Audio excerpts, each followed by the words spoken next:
Good afternoon and welcome to this special briefing. The performance of the IDF and the United States Armed Forces during the last few days has been amazing. Achievements like the elimination of the entire Tehran terror regime leadership are beyond what any fiction writer in Hollywood could have imagined. But what is even more impressive is the resilience of the Israelis. Although the heavy toll, although the terrible costs in human life and the scary moments, the Israelis' resilience is unbelievable. During the previous operation with Iran on June 18th last year, my wife Tzili and I, who live in New York, connected on FaceTime with our children who live in Israel as soon as we received one of the red alerts following a missile attack. Thousands of miles away, we heard a deafening explosion. The house was struck by a missile and was destroyed. But thank God, Baruch Hashem, the kids are safe. And you can imagine how scary it is for my daughter to be at the shelter again, to hear the explosions around her, especially after what she went through in June when the house she was staying in was directly hit. But if you speak to my children, you would be impressed by the fact that their spirit is strong and steadfast like most Israelis. They understand this is not just a war on the right of our beloved Jewish homeland to exist. This is a war on the future of human civilization as a whole. Dear friends, when you ask yourself at this critical time, how can you help? The most direct and impactful way to assist is by buying Israel bonds. In moments of challenge, strengths come from standing together. Our standing together will ensure that our enemies will not prevail. At a time like this, solidarity must be translated into action. The United States and Israel stand shoulder to shoulder. Now it's our turn. Now is a time to stand strong together. So go today to israelbonds.com or call one of our offices and make an investment in Israel's resilience. And now I would like to introduce my dear friend, Israel's ambassador to Washington, Dr. Yechiel Leiter. Ambassador Leiter, we are honored to have you with us today. Thank you so much for making the time to be with us, although the important responsibilities on your shoulders. Thank you so much for everything you do at this critical moment for the Jewish people and the state of Israel. Ambassador, the floor is yours. Thank you. I'm not going to take the floor, just the microphone, as we're doing a Zoom. So thank you. It's good to be with you, Dani, as always. You're a dear friend. I can say old friend, right? You're getting younger, but I'm aging here in Washington. Let me say shalom to my partner and colleague here, just arrived, Naveh Barhad, who's the new deputy ambassador to Washington, and I'm sure you'll get to know him in the very near future. I'm delighted to have him with me. Shalom to Larry and Andrew. Good to be with you again as always. And to my old friend, another old friend, Zev Rubenstein, the Vice President for Development. We go back a long way. It's good to be with you, and I'll start with some good news. I just got off the phone with the President and the Prime Minister, had a conversation, as they do every day. And I can tell you that spirits are high, confidence is high. The war's progressing ahead of schedule. We have some significant successes. Right in the first 40 seconds, 40 leaders of this tyrannical regime in Iran were taken out.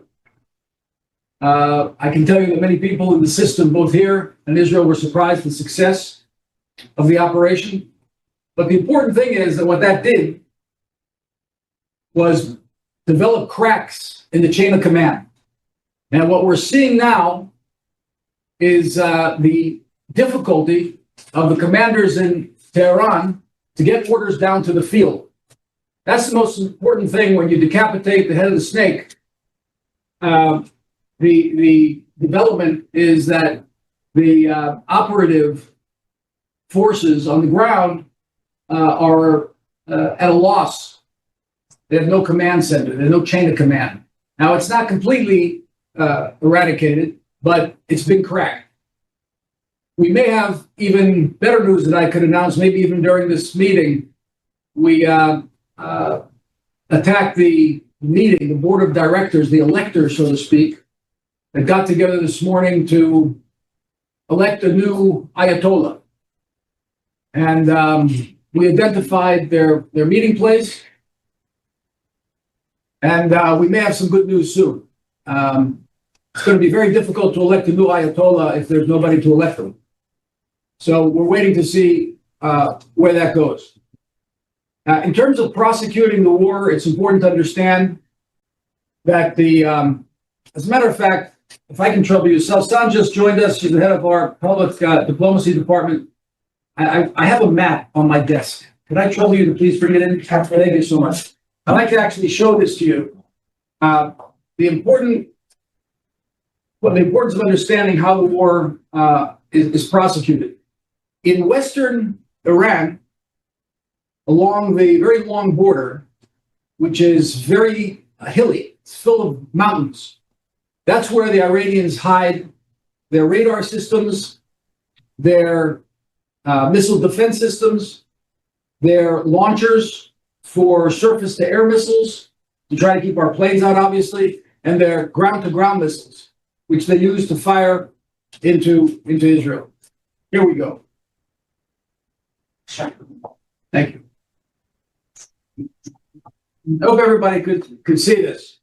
But if this is all of Iran, and here along the western border of Iran, in the mountains, is where they have these installations hiding. In order for us to target these installations, which is absolutely necessary for two reasons. For us to be able to open up a corridor, to be able to get into Tehran and destroy major installations in Tehran, we have to be able to get through these systems that they have in the West. The second thing is we have to identify their launchers so that we minimize the missiles coming in, being fired into Israel. I'm sorry, it's very, very hot in here. It's possible. Yeah. I feel like I'm in a war room, so hot. So we were able to, in order to do this, you need a high level of intel. And we've been very focused on gathering intel over the years, but particularly since Operation Rising Lion and Midnight Hammer, because we immediately saw that they were trying to reconstitute. This is a very important point when you go about explaining to your neighbors, colleagues, associates. We immediately saw their attempt to reconstitute after the June 12-day war. Reconstitute three things. Number one, the nuclear enrichment. What they were trying to do is build a new site after the old sites. The three sites were somewhere between destroyed and obliterated. They were inoperational, to put it succinctly, and they went about creating a fourth site, which would have been buried very, very, very deep underground, where even the B-2s, even the penetrating bombers couldn't get to them. That was the plan. That's what they began to do. And once they had that site ready, they would move the enriched material that they have. And I think that you probably by this time heard what Steve Witkoff revealed last night in his interview on Hannity. We knew this for a long time, but that they had 460 kilograms, which equals of enriched uranium, which equals 11 bombs at 60%. Now, to go from 60% to 90%, which is necessary for a nuclear bomb, you need about a week. So when people talk about imminent, not imminent, yeah, when you've got enough for 11 bombs that's enriched at 60%, that's pretty damn imminent, okay? So what Mr. Witkoff revealed last night is intel that we've been working with now for months. So that's the first thing they were going to do, that they were in the process of doing, reconstituting their nuclear enrichment program. The second thing are the ballistic missile program. Look, they hit Europe yesterday. Ladies and gentlemen, the Prime Minister of Israel has been warning for years that if their ballistic missile program goes unchecked, they will reach Europe. They hit Cyprus yesterday. They have the ability to go deeper into Europe, approximately parts of Germany, okay? That far. And believe me, once they have the possibility of going into intercontinental ballistic missiles, then they reach the range of the United States. Then you're not talking about, Dresden, you're talking about Tenafly, New Jersey. That's the reality of it. We know we're all products of Holocaust survivors. We know the lesson of the Holocaust. When somebody says they're going to kill you, believe them. That's the most basic lesson. These Ayatollahs promised that the United States is a great Satan which needs to be destroyed. That's their agenda. And that ultimately is why the President of the United States decided to embark on this mission. This isn't because he was dragged into it by the Prime Minister. I love that expression, that some people on the podcasting world are conveying, right? So I've been in meetings with the president now maybe 24 times. I've never seen a sign on his forehead which says, "I am here for the schlepping." President Donald Trump is not exactly a schleppable individual, okay? He's the president of the United States, and he made a very calculated decision to protect the United States and the free world. If this ballistic missile program continued, the first step would be to have hundreds of ballistic missiles available to fire at once. Now, let's understand how this works. If you fire a few towards Israel, so in most cases, the missile defense systems, the Aegis, the THAAD system, the Iron Dome system, the Arrow system, the David Sling system, 5 systems in total, and add to that the Patriots, would keep most of those missiles out. Pretty much all of them. It was just a few. Okay, it was just a small volley. But when you send hundreds at the same time, even those 5 systems can't hermetically seal the skies. Some of those missiles are going to get through. Okay? And that's what you're seeing now. Yesterday or 2 days ago in Beit Shemesh, a missile gets through. Now imagine how many more missiles would get through if they weren't firing a few dozen, but they were firing hundreds at once. That was the plan. They were now producing 100 ballistic missiles a month. The goal was to produce 300 missiles a month. So they'd have a stockpile within 2 years of 8,000 ballistic missiles. Some of them would be medium range, not just short range. And do you have any doubt now that what we were saying is true, that they would use it? I mean, look at the height. People are trying to figure out this irrationality that they choose to fire these missiles into their neighbors, Bahrain, Qatar, the Emirates, Saudi Arabia. What are they doing? Well, what they're doing is the way evil people behave. It's not always rational. Okay? They want to try to deal with their local problem by making it bigger. Okay, by disrupting the flow of oil, of gas, tanking the international financial system, and just what do? You attack hotels in Manama and in Dubai, or airports in Saudi Arabia. So the need for us to curtail this ballistic missile program is key. Okay, so that's why in the last visit the Prime Minister made to Washington, and we sat for 3 hours with the President and his team, we shared everything we know about the ballistic missile program and why it's so dangerous. The third thing that they pursued, even after Midnight Hammer and Rising Lion, was the support for proxies. Imagine a people, 92 million people, who don't have electricity, who don't have water, who don't have enough food, whose inflation rises every day by tens of %, and their money is spent on financing Hezbollah, Hamas, and the Houthis so that they can reconstitute after we degraded them, rebuild their arsenal, train their forces so they can attack us. So all of this needed to be dealt with. And that's what the president decided. We didn't schlep them, we didn't drag them, we present our case. And I say to everyone, I don't have to apologize. Jews don't have to apologize for presenting our case. Anybody else would present their case. We can present our case too. That's the essence of Zionism. We are not less as a people than anybody else. And anybody else who would come here and feel an existential threat would present their case. We're presenting our case, but the United States decides for itself what is in its best interest. And President Trump understood and made the decision that it's in the U.S. interest to finally say enough is enough and terminate this regime, which is causing chaos, disruption, death, and destruction, not only in the Middle East, but around the world. No, this is not working. I don't know what it is. There's heat in here. Listen, if I start taking off my shirt, you'll know that I'm not playing basketball. I'm just sweating profusely. I don't know what's going on in this room, but we got to do something about it. This is off. This is not, well, I don't know.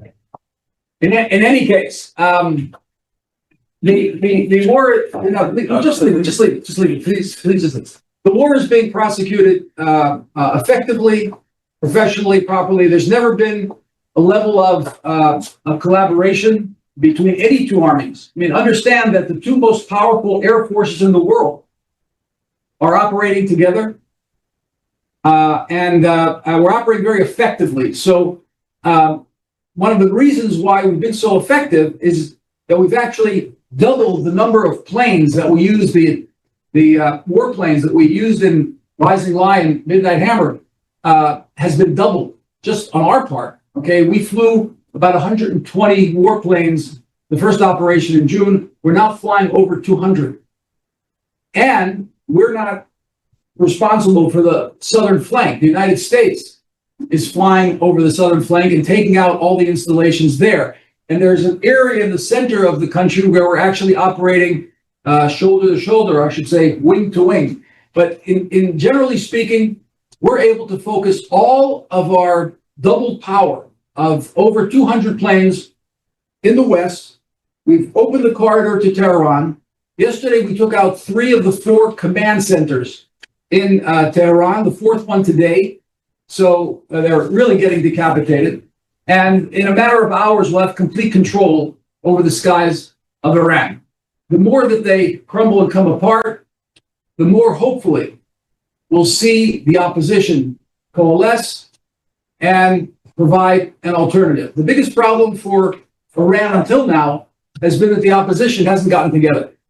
So when people ask about what's the day after, are we going into forever wars, boots on the ground, there's no intention of having boots on the ground. There's no need. Imagine, there's no comparison between Iraq and Afghanistan for the simple reason that in this case, you've got 80% of the population opposed to the regime.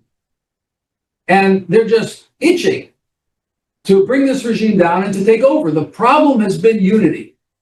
Okay? There are some 45 different opposition groups in Iran. They haven't been able to get together in 47 years. And now it seems that there's hope that the various groups, we know that they're talking to each other. We're doing what we can to encourage that conversation. And hopefully the people themselves, as they came out, 2 months ago before, a month ago before this operation, so many sacrificed their lives. Many are turning out now. They're beginning to come out into the streets. The more that grows, the more the possibility is that we're going to be able to end this sooner rather than later. But we are looking at a period of time of the president has said 4 to 5 weeks. It could be more, it could be a little less, but it's not going to be determined by time. It's going to be determined by victory. This isn't going to stop until we have victory. We can't tolerate anymore to have a terror sponsoring state in the Middle East. And the last point I'll make before taking some questions is the potential that this develops for us is really astounding, because the people of Iran and the people of Israel, there's no reason we can't be the best friends and the greatest allies. We both have a very long, distinguished civilization behind us. Don't forget that it was Cyrus, the king of Persia, who gave the Jews permission to go back to Israel. He was a great, I want to say Christian Zionist because a little before Christianity, but he was a great non-Jewish Zionist who participated in the return of the Jewish people and the rebuilding of Jerusalem. Now, this is very, very significant. There's no reason why we can't have tremendous relations with Iran. And once that happens, we're going to have great relations with the rest of the Arab countries in the Middle East. So just a word on our economy. This obviously has a lot to do with your investment in Israel. And I can't say enough about the importance of Israel bonds and the success of Israel bonds in helping us develop our economy and keep it solid, particularly in the face of 2.5 years of war. I mean, most economies constrict during warfare, and ours has continued to expand, and it's expanding at a very very significant rate. I mean, we completed 2025 over 3% growth. That's quite significant, and the prognostication for 2026 is well over 5%, somewhere between 5.2, 5.8% growth in 2026. So, that's very promising. Our national debt to GDP ratio is the lowest in the OECD, the lowest. The United States is somewhere about 120%. We're at 68%. Keeping the debt to GDP ratio under 70% is quite an accomplishment. And investments in the country are up. The stock market is continuing to rally this week. The shekel is very strong. Mergers and acquisitions continue to be off the charts. So we're optimistic. The people of Israel are resilient. We've been running back and forth to bomb shelters every few hours, but the people say we're willing to do this as long as this menace is removed from over our heads. And we don't want to go through this every year, every 2 years. And if we defeat Iran, we cut off the head of the snake, we degrade and defeat the proxies that they funded and developed, we're going to be in a whole new world. And if in the interim, we're going to have to put up with bomb shelters and living like this, we will, for as long as it takes so that this existential threat is removed.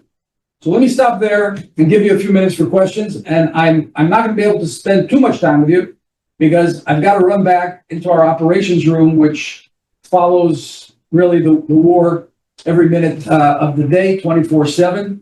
We're connected on screens to the war itself. And I've got to get back into the operations room. But let me entertain a few questions, please. Ambassador Leiter, it's nice to see you again. It's Larry Olschwanger in Dallas. I think it's been about a month or so since we hosted you at our home for breakfast, and thank you for everything you're doing. My question is, at a time of heightened military activity, how do you see the role of the U.S.-Israel alliance evolving? And you briefly touched on it, but how important is the continued economic confidence and partnership in reinforcing Israel's long-term security? Well, first of all, it's important to understand there's never been the level of collaboration between our two countries as there is right now. It's never happened. For weeks, our armies have been sitting, our officers have been sitting shoulder to shoulder in centers around this country, in Israel, planning together. That doesn't mean that there was an order given months ago, but planning was taking place for the possibility that we move into this joint operation. And the depth of the collaboration has never been experienced prior to now. I would also say I don't think there's ever been a period where our leaders spoke daily, sometimes twice a day, and that have that level of understanding, of commitment, and friendship. Let me point out that the Prime Minister has visited the United States 6 times in 12 months, and then another visit of the President to Israel. That's 7 visits in a year. Vice President visited Israel. Secretary of State has visited Israel 3 times. We're in constant contact. And I think the depth of the friendship goes far beyond all the white noise you're hearing in the background from podcasters. Okay? That doesn't mean that we don't have a lot of work to do. That's half the cup that's full that I'm pointing to. Do we have an issue on the woke left and the woke right? We do. It's a bigger problem in the meantime on the woke left, but we have to work at it. And we have to make the case. I go to the Hill 2 days a week, divide my day in a bipartisan fashion between Democrats and Republicans. Sometimes it's a very complicated day, and not every meeting is as pleasant as I like it to be. But we have to keep batting away. The fundamental idea here is that together, just imagine this, the 2 most powerful air forces in the world are defending Judeo-Christian civilization. That's what it amounts to. I mean, what does Iran represent? You have to go back to basics on that. And remember that Iran represents a strand within Islam which says no to potential accommodation with the West. And that's why they were funding even groups that are Sunni Muslims, that are opposed to the Shia, but they're funding Sunni radicals, the Muslim Brotherhood organizations, because together they believe that they have to defeat the West. Now, until now, Israel was alone on that front, on the Judeo-Christian battle for civilization. Now we're fighting together. The 2 countries that represent that civilization, Europe is off somewhere trying to figure out their identity. Okay, they're lost. There are some pockets of hope, particularly the Chancellor of Germany, who's here now, right now as we talk. He's sitting in the White House, and I spoke to the German ambassador to Washington yesterday to thank him for the statements made by the Chancellor. Very strong in support of us. I think he's been the strongest in Europe, probably. He, together with Meloni in Italy, they've been very strong. Where France and Britain are way out there on the left flank, constantly criticizing. The Chancellor of Germany said recently that we're doing the dirty work for Western civilization. Nothing can be truer. So here we are, the United States and Israel, leading the charge to protect and defend Judeo-Christian civilization. That's only going to get deeper. And as far as the cooperation goes looking into the future, so you probably all know by now that we're working on a shift from aid to partnership. Now, what some people don't understand is that can ultimately end up with the United States actually spending more than $3.8 billion a year supporting Israel, except the difference is going to be that it's going to be an investment together. We're going to partnership rather than aid, even though this is another point that's very important to emphasize. Of the $3.8 billion in the last memorandum of understanding, 3.3 has to be spent in the United States. And we estimate there are about 1 million jobs in the United States that have grown as a result of the 3.3 billion that the United States provides in aid to Israel for military procurement. That stays right here.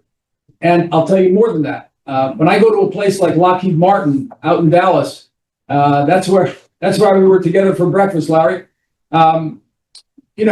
The CEO of Lockheed Martin tells me we can't measure the amount that we get from Israel. The knowledge that we get back from your pilots, because nobody, if you take all the countries involved in the F-35 program, put them all together, they don't have flight time hours like our boys and girls flying those F-35s. Now, all of that information immediately gets translated back to Lockheed Martin. So the CEO looks me in the eye and says, I can't estimate how many billions you're worth. So U.S. spends $3.3 billion, but it comes back here in like a treasure trove. It's the best investment the United States has ever made, but still, we're going to move from aid to partnership. There's a whole new generation of weapons that we have to devise together, particularly in the area of missile defense. So if the president's talking about Golden Dome, imagine how much we contribute to all the components involved in Golden Dome, all the companies that we have, all the startups. We're moving from startup nation to sustainable nation, okay? That's the move we're taking in this move from aid to partnership. We're going to export sustainability. And I think that in the future, we're going to see a deepening of the collaboration between our two countries. It's going to get better, not worse. My name is Kathy Distelberger, and I am the National Campaign Advisory Council Vice Chair. Ambassador, how might these recent operations reshape relationships across the region, particularly with modern Arab states? And what opportunities or risks do you foresee emerging from this moment? Well, thank you, Kathy. Actually, this is providing us a great opportunity because, as I began to mention before, there's a clash within Islam between those who want to reform Islam, those who want to accommodate the West, to live side by side with Judeo-Christian civilization, and those who still want to defeat it. Okay? So when we moved into the Abraham Accords 1.0 back in 2019, 2020, what we saw was the accommodationists, the moderates, the reformers coming to the fore. Okay? Those who want to live side by side with us. We're the representatives of Judeo-Christian civilization next to Islamic civilization, right? So if you want to accommodate Judeo-Christian civilization, you accommodate Israel. But if you oppose the idea of accommodating Judeo-Christian civilization, you still want to defeat the West, the first thing you're going to do is defeat Israel. So along comes Iran and its proxies and says, we don't want to live side by side. We still believe in Islamism. We believe in destroying the West. The first thing we're going to do to destroy the West is destroy Israel. Now, if they are degraded and defeated, that means there's more room for the moderates and the accommodationists to rise above. So if there's no longer a threat from the Iran that just fired missiles into Saudi Arabia. Okay, the Iran just fired missiles into the UAE, into Bahrain and Qatar and so on, and to Europe, of course. If they're no longer a threat, the impetus to come forward in an accommodating fashion and make peace with Israel is going to rise. It's going to be greater. So we have to see the silver lining in this. War is terrible. Look, it's very difficult right now. So many people have lost loved ones. I mean, you know my background. I lost my son. War is very, very difficult. And we have a nation that's, I wouldn't say in PTSD because we're still at war. It's not post-traumatic stress syndrome. We're still in traumatic stress syndrome. And I've told you in many occasions that I've had the pleasure and privilege of speaking to Bonds.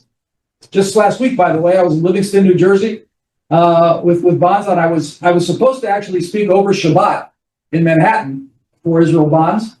It was all arranged, and I felt terrible that I had to leave on Friday afternoon, and I couldn't even say why, because I knew that we were in the process of planning this, and I had to get back to Washington. We'd be here Friday night when it began. I've shared the fact with you that Bonds has done so much to keep us resilient through this difficult period.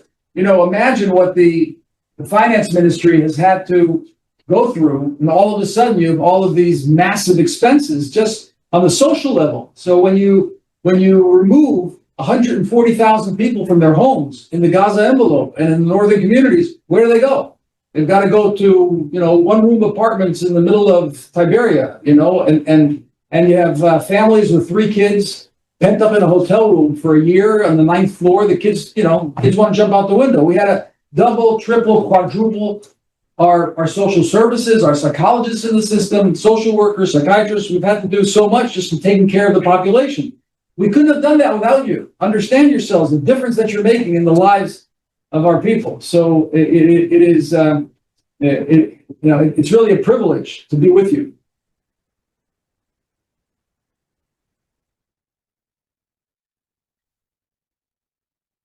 Well, we'll end the questions there. I am Dr. Andrew Hutter, and it's my honor to serve as the United States and International Chairman of the Board of Israel Bonds. Ambassador Leiter, thank you for your clarity, your candor, and your leadership at such a consequential time. I think sometimes it feels like you work for us and not for the state of Israel. I want to thank you for all you do for Israel and all you do for us. I apologize. I'm in Florida and was not in New Jersey last week for your presentation, but you have been so kind and responding to us so quickly. This meeting came down right after Shabbat Saturday night. We had an idea, and within a half hour, you agreed to set this up. So we really want to thank you for everything that you do for us, and the insights that you gave us today were tremendous. Dani, thank you for your dedication and your friendship in getting all of this set up. Operation Epic Fury and Roaring Lion reflect difficult decisions made in the defense of the United States and Israel's security and the future. We heard today not only about military precision, but about strategic determination and national resolve. Israel has demonstrated once again that it will defend itself with courage, conviction, and honesty, but that national strength also depends on economic confidence. For 75 years, Israel Bonds has been the cornerstone of the Israel economy. Through wars, global economic cycles, and now this new chapter, Israel Bonds has served as a bridge between Israel and those around the world who believe in its future. At moments like this, the partnership takes on a much greater meaning. When Israel's economy remains strong, its security is reinforced. When global investors demonstrate confidence, it sends a message that Israel's future is not in doubt. Today's briefing reminds us that history is not abstract, it is unfolding in real time. Decisions made now will shape the regions for years to come. The alliance between the United States and Israel remains firm and grows stronger, as we heard. The support of communities across America and around the world remains steadfast, as the commitment of those who believe in Israel's resilience remains unshaken. As chairman of the board, I see the daily extraordinary dedication of our staff and especially our lay leaders and our partners. This dedication is rooted in long-term conviction. I want to thank all of the lay leaders that are here for your support and know that we can count on you moving forward. We close today with gratitude for the leadership of the United States, of the State of Israel, and all the servicemen and women fighting to keep the free world alive. We are witnessing another miracle on Purim in real time. Chag Purim Sameach. Thank you again, Ambassador, and thank you for everyone who participated today.